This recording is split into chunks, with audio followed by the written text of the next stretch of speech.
आज 10 ऑगस्ट रोजी इथे लोहगावकरांच्या या अतिशय सुंदर प्रांगणामध्ये भारताच्या बऱ्याचशा राज्यांमधनं 450 ते 500हून अधिक लहान मुलं इथे आलेली आहेत, ज्यांनी अतिशय सुंदर रीतीने भारताची योग परंपरा जपण्याच्या दृष्टीने जी इथे स्पर्धा आणि प्रात्यक्षिकं केलेली आहेत, त्यांनी आम्ही नुसते अचंबित नाही तर फक्त मंत्रमुग्धित देखील झालेलो आहोत.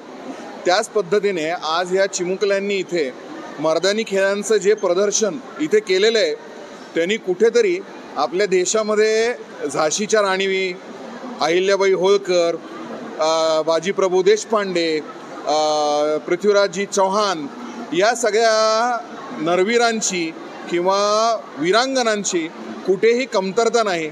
आणि मला असं वाटतं छत्रपती शिवाजी महाराजांचा आदर्श घेऊन देशाच्या केंद्रस्थानी आपले माननीय पंतप्रधानांच्या रूपामध्ये नरेंद्रजी मोदी आणि अमितभाई शहा केंद्रीय गृहमंत्री यांच्या नेतृत्वाखाली आपली ही जी नवी पिढी तयार होत आहे, ज्याच्यामध्ये या सगळ्या मुलांना मर्दानी खेळाचं कुठेतरी प्रशिक्षण आणि प्रात्यक्षिकं करण्याची संधी उपलब्ध करून दिली जात आहे.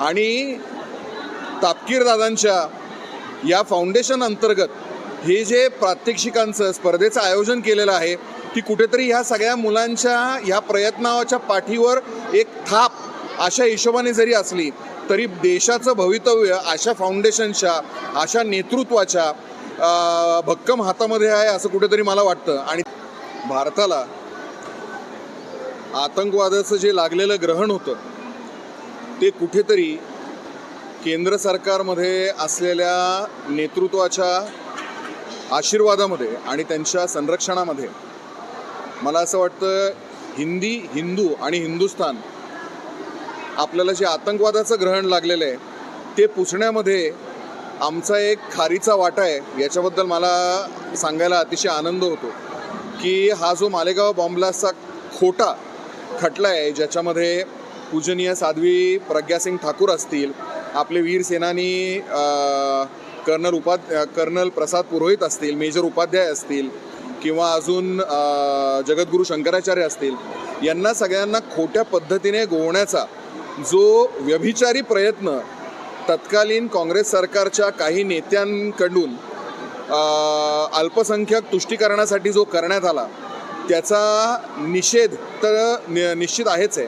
पण ह्या सगळ्या भानगडी या यांनी केल्या, हिंदू आतंकवाद, हिंदू दहशतवाद याचा जो खोटा नॅरेटिव्ह या लोकांनी भारतात बसवण्याचा प्रयत्न केला, त्याला कुठेतरी या माननीय न्यायालयाच्या निर्णयाने पूर्णविराम मिळाला.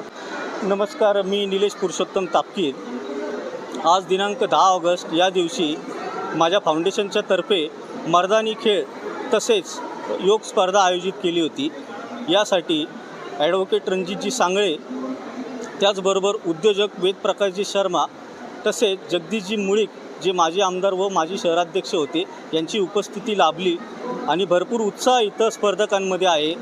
गोव्यामधून, चिपळूणमधून, जालनामधून छोटी छोटी मुलं आलेली आहेत, ज्याची प्रात्यक्षिकं या सगळ्या प्रमुख पाहुण्यांनी पाहिलेली आहे आणि आम्हालाही खूप उत्साह वाटत आहे. याच्या अराऊंड 400 ते 500 स्पर्धक आपल्याकडे आहेत जे भाग घेतात आहेत. ज्यांची स्पर्धा झाली ते गेले, ज्यांची राहिलेली आहे ते थांबलेले आहेत, कारण की खूप लांबून लोकं आली आहेत, तर त्यांना थांबवणं हे योग्य नाही.